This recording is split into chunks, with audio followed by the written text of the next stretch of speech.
She was 6 years old when death first learned her name. Not in a loud way, not with drama or warning, but quietly, like a thief slipping into a home at night. Amora remembered the smell of medicine long before she understood sickness, remembered the way her mother's hands grew thinner each week, remembered how conversations stopped whenever she entered the room. Her mother used to braid her hair every morning, humming softly, fingers gentle and patient. Then one morning, the braiding stopped. The house grew silent in a way that felt wrong, heavy, unfinished.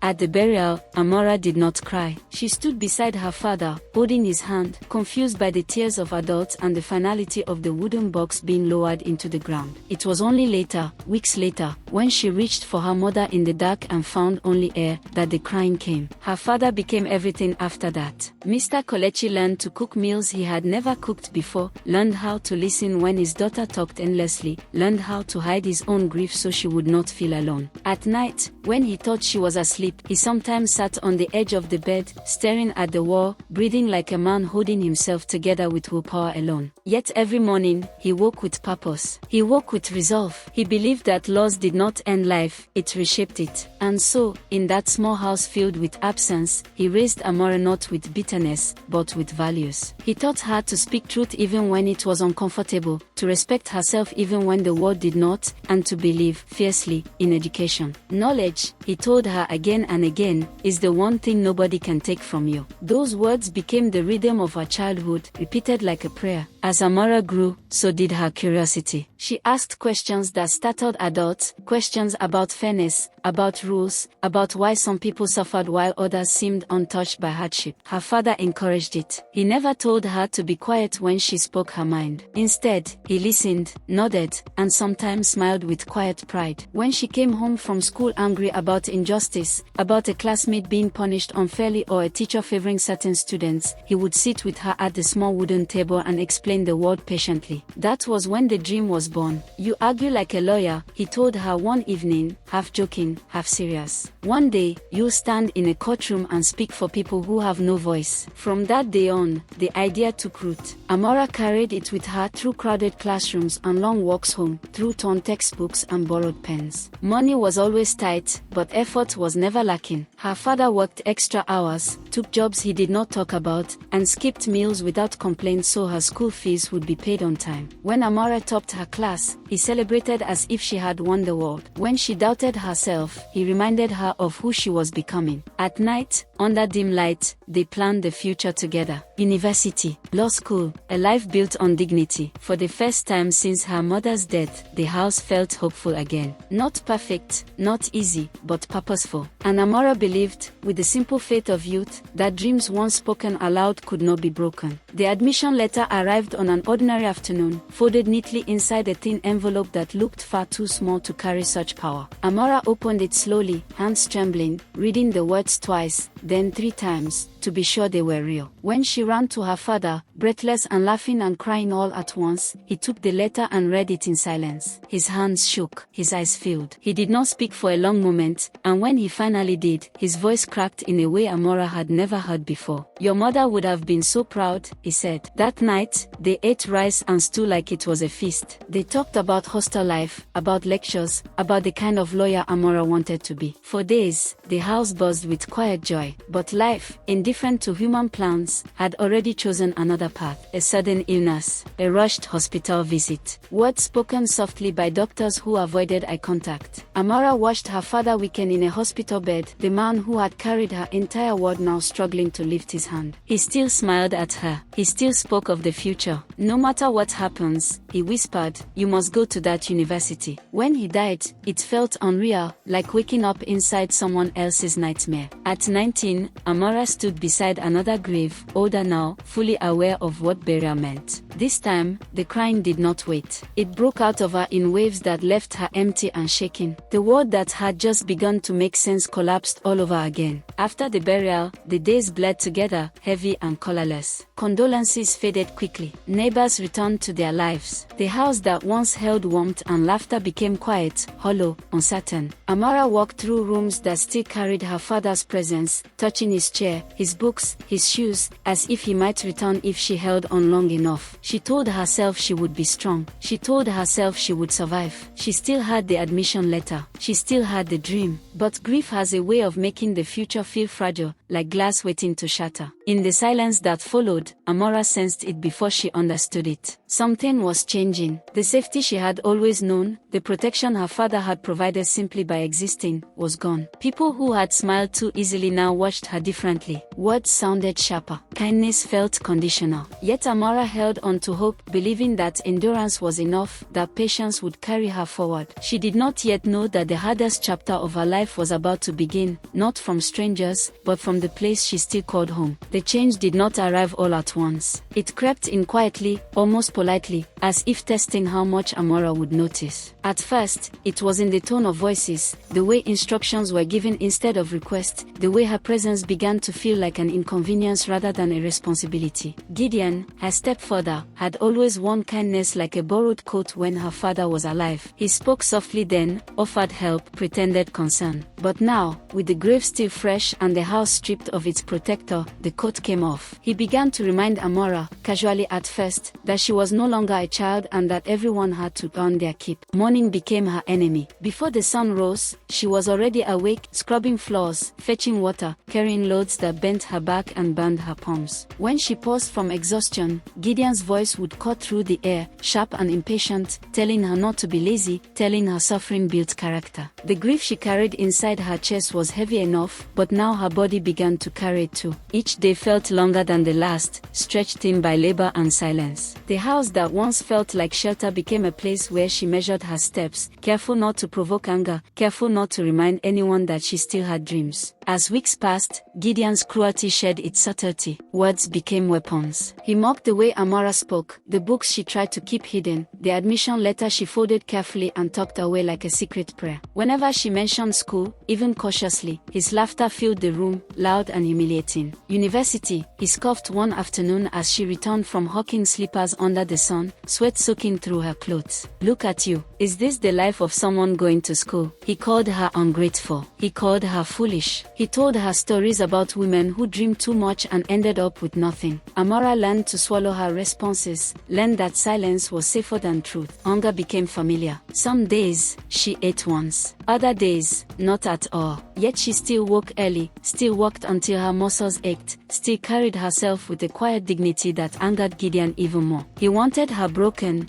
desperate, begging. Instead, she endured. At night, when the house finally slept, Amara sat alone, staring at the admission letter by the faint glow of a candle, whispering promises to herself and to her father's memory. She reminded herself that this suffering was temporary, that endurance had carried her this far. She did not yet realize that endurance alone would soon be tested beyond its limits. The village noticed the change, but noticing was easier than acting. Neighbors watched Amara pass each morning with heavy loads balanced on her head, slippers dangling from her hands, eyes fixed on the road ahead. Some shook their heads in quiet pity. Others looked away, unwilling to involve themselves. Sympathy did not translate into help. Whispers followed her like shadows. People spoke of how quickly fortunes changed, how death left behind vulnerability. Children, sensing weakness the way children often do, began to treat her differently, laughing when she stumbled, mocking her warm clothes. Each step outside the house felt like stepping onto a stage where her humiliation was public entertainment. Gideon seemed to enjoy it. He sent her father each day, gave her more to sell, less time to rest. When she returned exhausted,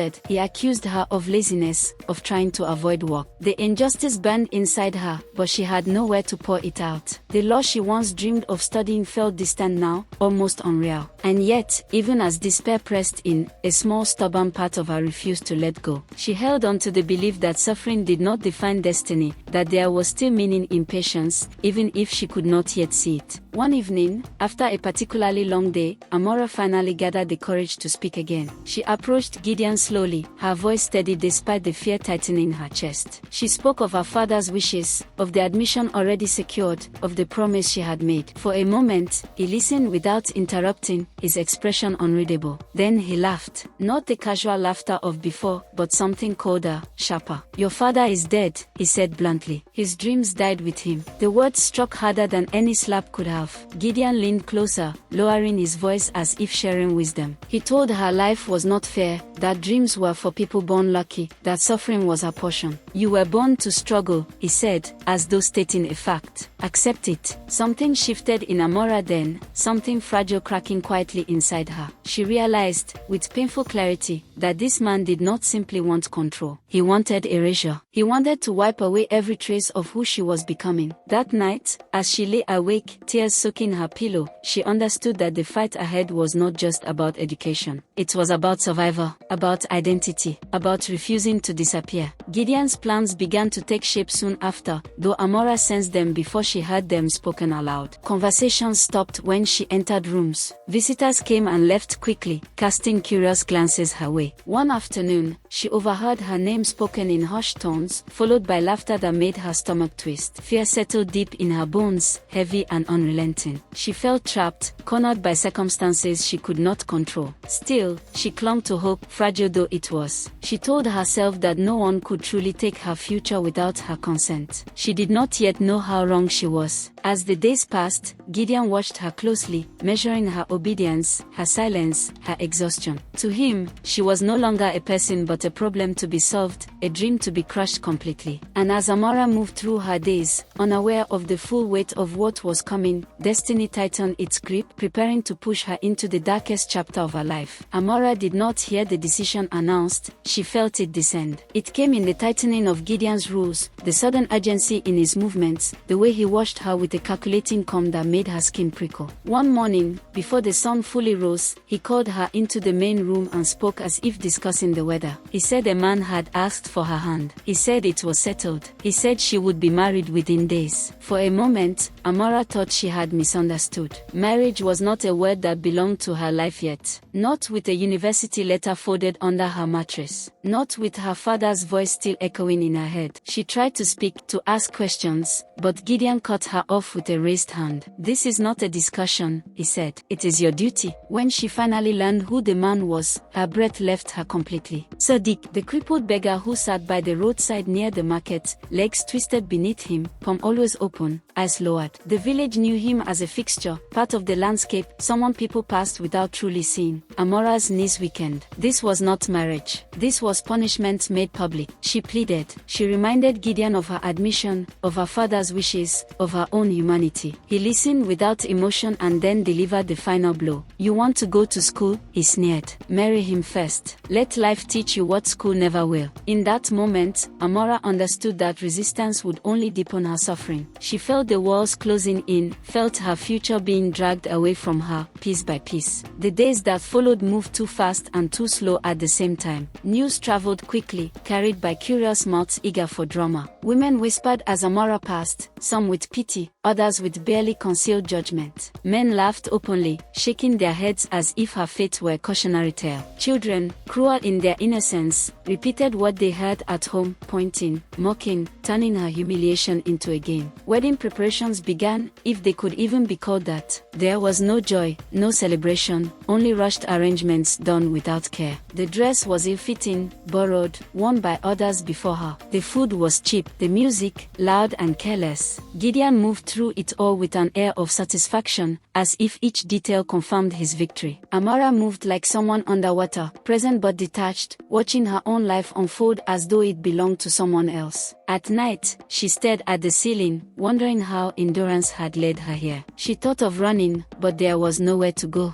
No money, no allies, no protection. She thought of screaming, but the sound stayed trapped in her chest. When she saw Sadiq for the first time as her intended husband, seated quietly, eyes calm despite the murmurs around him, she felt something unexpected. Not anger, not fear, but a deep, aching sadness. For him, for herself, for two lives being bound together by cruelty rather than choice. The wedding day arrived wrapped in heat and dust. The sun hung low and merciless, as if bearing witness. Villagers gathered not out of joy, but curiosity. This was entertainment. This was gossip made real. Amara walked slowly, head bowed, every step heavy with shame that did not belong to her but clung to her anyway. Laughter followed her. Songs, cruel and improvised, rose from children who knew no better. Women whispered behind their hands. Men nudged each other, shaking their heads in disbelief. Gideon stood tall, chest out, smiling as though he were gifting her a blessing rather than condemning her to a life she had not chosen. Sadiq sat quietly throughout it all, dressed simply, his posture composed, his expression unreadable. He did not beg, he did not smile, he did not flinch at the mockery. There was something about his silence that unsettled people, but no one lingered on it long enough to question their assumptions. As the marriage rites began, Amara felt herself slipping further away from the girl she used to be. The words spoken around her sounded distant, hollow. She answered when prompted, voice steady despite the storm inside her. When the final rites were completed, a strange calm settled over her. This was the bottom, she realized. Whatever came next could not be worse than this moment. For a heartbeat after it was done, the world held still. Then, from somewhere beyond the edge of the village, a sound cut through the air. Engines. Low at first, then louder. Heads turned. Dust rose on the road like a warning. The laughter faltered, then stopped entirely. One vehicle appeared, then another, then several more, sleek and dark against the red earth. Luxury SUVs rolled forward with deliberate confidence, their presence foreign and impossible. Conversations died mid-sentence. Gideon's smile wavered. Children fell silent. The convoy stopped near the gathering, doors opening in unison. Men stepped out, dressed in tailored suits that caught the light, their movements controlled, purposeful. Security guards moved quickly, forming a barrier, clearing space. The crowd retreated instinctively, fear replacing curiosity. Amara stood frozen, heart pounding, unable to make sense of what she was seeing. This was not meant for her. This kind of spectacle belonged to another world entirely. She searched faces for answers, finding only confusion mirroring her own. Then the men turned toward Sadiq. Their posture changed. Their voices softened. With careful hands, they lifted him from where he sat, treating him with a respect that felt almost reverent. The village gasped as one.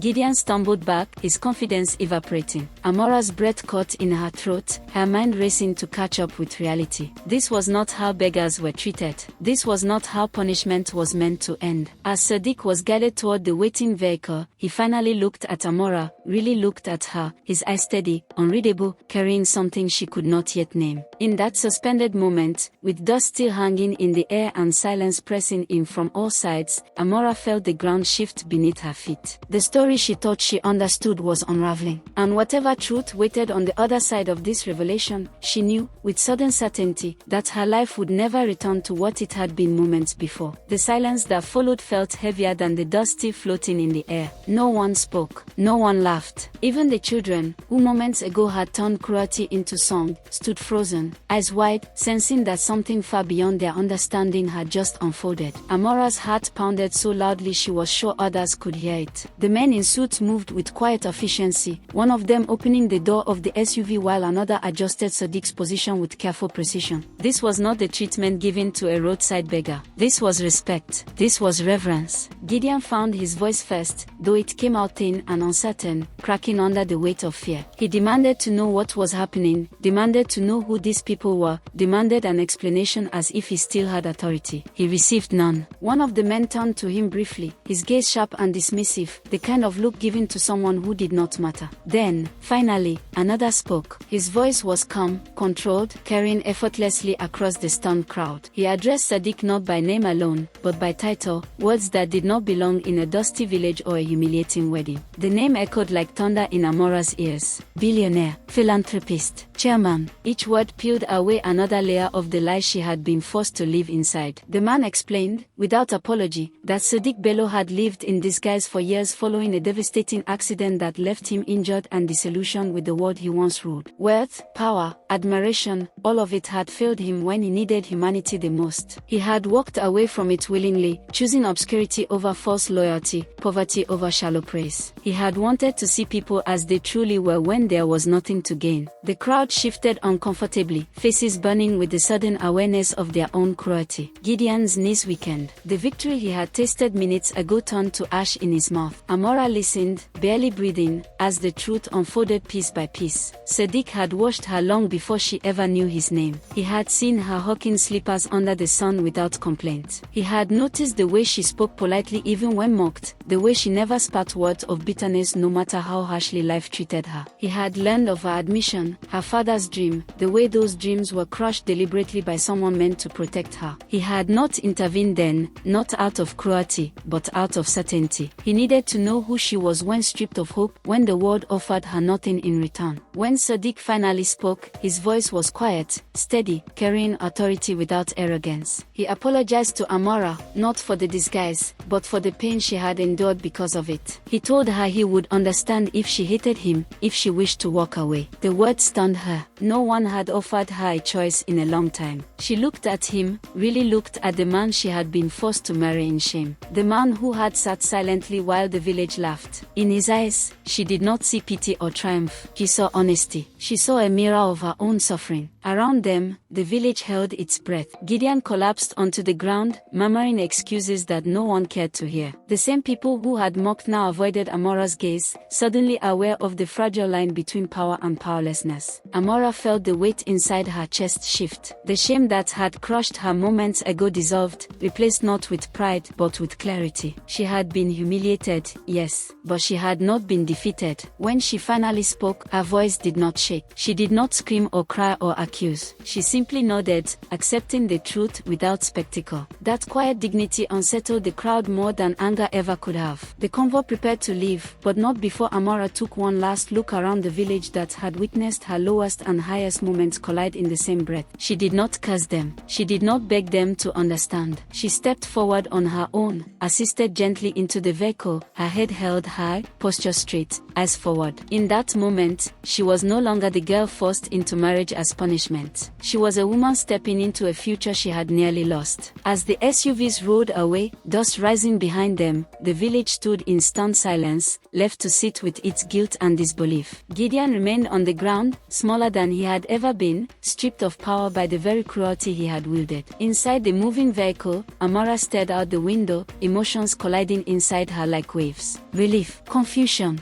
grief, hope. She thought of her father, of his voice, of his unwavering belief. She realized then that destiny had not abandoned her. It had simply taken a longer, harsher road. And as the village disappeared behind them, Amora understood something profound. The same patience that had kept her alive through suffering had now carried her into truth. The darkest chapter was closing, not with revenge or rage, but with dignity. And for the first time since her father's death, the future no longer felt like something fragile waiting to break. The road ahead felt unreal at first, like a dream that might dissolve if she blinked too hard. Inside the quiet comfort of the moving vehicle, Amora struggled to reconcile the life she had just left behind with the one unfolding before her. The city arrived not with fireworks or celebration, but with stillness. Sadiq did not rush her into anything. He understood, perhaps better than anyone, that survival had taught her to brace for disappointment. In the weeks that followed, Amora was given space, something she had not known she needed so desperately. She lived in a place that felt too clean, too calm, as though the walls themselves were waiting for her to believe she belonged there. At night, she still woke suddenly, heart racing, expecting to hear Gideon's voice or feel the weight of unfinished chores pulling her from sleep. Healing did not come quickly. It came in fragments. In quiet mornings where no one shouted her name. In meals eaten without fear of being denied. In the simple freedom of choosing when to rest. Sadiq kept his promise without making it feel like charity. He spoke to her as an equal, never reminding her of what he had done for her, never using his wealth as leverage. When the university process resumed, Amora held the admission letter with trembling hands, the paper now worn from being unfolded and refolded so many times. Walking onto campus for the first time, she felt the weight of her father's dream settle gently on her shoulders, not as a burden, burden, but as a blessing. Classes were challenging. Some days, she felt behind, haunted by the years that had been stolen from her. But she studied with a hunger born of loss, with a determination sharpened by suffering. Each lecture felt like resistance. Each exam felt like reclamation. Slowly, the girl who had once hugged sleepers under the sun began to recognize herself again. Time did what cruelty never could. It softened the sharpest edges of pain without erasing the memory. Amora grew, not only in knowledge, but in self-understanding. She learned that strength did not always announce itself loudly. Sometimes it simply endured. Her relationship with Sadiq evolved with patience and honesty. They spoke often of the past, not to reopen wounds, but to understand the people they had become because of them. Sadiq shared his own disillusionment, the accident that had shattered his faith in admiration built on wealth alone. Amora listened, recognizing pieces of her own story in his. They did not rush love. They allowed respect to lead. In quiet moments, Amora reflected on Gideon, on the man who had tried to erase her future. She expected hatred to rise when she thought of him, but it did not. Instead, there was a distant sadness. She learned, through study and self-reflection, that bitterness was a weight she no longer needed to carry. News from the village arrived occasionally. Gideon's influence had vanished as quickly as it had grown. People spoke of him with embarrassment, with regret. Some sought Amora's forgiveness indirectly, sending messages filled with apologies and explanations. She did not respond immediately. Forgiveness, she learned, was not owed on demand. It was a process, and when she finally chose it, it was not for them, it was for herself. Letting go did not mean excusing what was done. It meant refusing to let the past continue its punishment. In forgiving, Amora reclaimed the last piece of power that had been taken from her. Years later, when Amora stood taller, steadier, her voice confident and her mind sharp, the journey made sense in a way it never had before. Graduation day arrived quietly, without drama, but its significance was immense. As she held her certificate, she felt her father's presence as clearly as if he stood beside her. She remembered his words, his sacrifices, his belief that knowledge could unlock even the most stubborn doors. She had not only honored his dream, she had transformed it into something larger than either of them could have imagined. Amora did not return to the village seeking revenge or validation. When she finally went back, it was with humility and grace, offering help where she could, speaking encouragement instead of judgment. People listened differently now, not because of her husband's wealth, but because of the quiet authority she carried within herself. Her story spread, not as gossip, but as testimony, a reminder that patience could outlast cruelty, that dignity could survive humiliation, that destiny did not always arrive gently, but it arrived nonetheless. Standing in the place where her suffering had once been made public, Amora understood the full shape of her journey. She had been bent, but not broken, delayed, but not denied. And as she looked toward the future, she knew this truth would guide her always. No one could truly destroy a dream rooted in patience, and no darkness was powerful enough to silence a destiny meant to rise.